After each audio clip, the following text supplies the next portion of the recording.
అందరికీ నమస్తే. AP deputy CM Nara Lokesh ని చేయండి అని అంటూ ఏదైతే టీడీపీ సంబంధించిన వర్గాలు కానీ టీడీపీ సంబంధించిన శ్రేణులు కానీ మాట్లాడుతున్న అంశంపైన చంద్రబాబు నాయుడు గారు స్పందించారు. సో ఆయన స్పందిస్తూ ఏం చెప్తున్నారు అని అంటే ఇలాంటి వ్యాఖ్యలు ఎవరూ చేయకూడదు. ఆల్రెడీ ఏదైతే దావోస్ పర్యటనలో ఉన్నటువంటి చంద్రబాబు నాయుడు గారు ఏదైతే టీడీపీ సెంట్రల్ ఆఫీస్ నుంచి అందరి లీడర్లకి ఈ సందేశాన్ని పంపించండి అన్నట్టు ఆల్రెడీ సెంట్రల్ ఆఫీస్ లో పనిచేస్తున్న వారికి తెలియజేసినట్టు మనకు తెలుస్తూ ఉంది. దావోస్ సభలో ఎవరైతే టీజీ భరత్ ఉన్నారో ఆయన చేసిన వ్యాఖ్యల పైన కూడా చంద్రబాబు నాయుడు గారు అసంతృప్తి తెలిపారు. సో ఆయన మీటింగ్ అయిపోయిన అనంతరం దావోస్ లో ఏదైతే మీటింగ్ జరిగిందో స్టేజ్ మీద తెలుగు వాళ్ళు ఏర్పాటు చేసుకున్నటువంటి సభలో స్టేజ్ మీద టీజీ భరత్ గారు చెప్తున్నటువంటి వ్యాఖ్యలు ఏంటి అని అంటే, యూత్ లీడర్ మా నారా లోకేష్ గారు హైలీ ఎడ్యుకేటెడ్, 175 ఎమ్మెల్యేలు 25 ఎంపీలు ఆ రాజ్యసభ ఎంపీలలో స్టాన్ఫర్డ్ నుంచి చదివిన వాళ్ళు ఎవరు లేరండి. So very highly educated.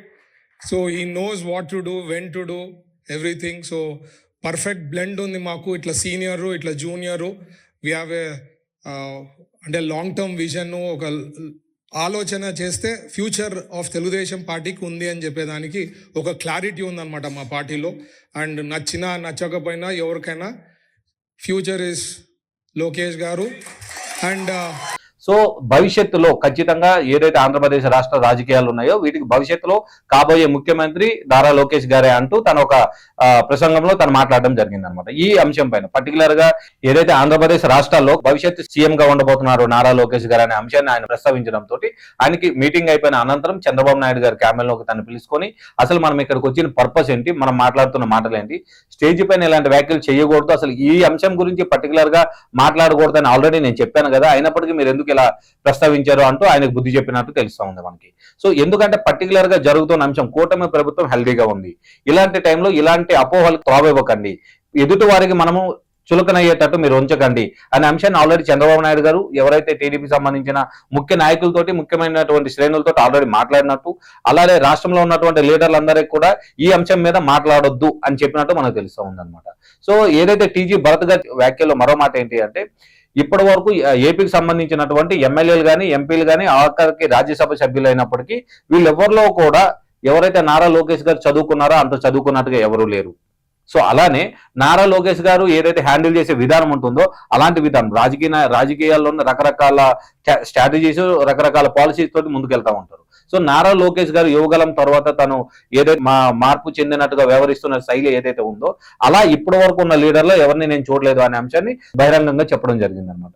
దీని గురించి కూడా ఒకసారి మాట్లాడారు. మనం ఇక్కడికి వచ్చిన పరిస్థితి ఏంటి, మనము ఏపీకి సంబంధించిన ఇన్వెస్ట్మెంట్లు ఎలా తీసుకురావాలనే కాన్సెప్ట్ లో మనం ఉండాలి తప్ప ఇలాంటి వ్యాఖ్యలు ఇక్కడ చేయకూడదు.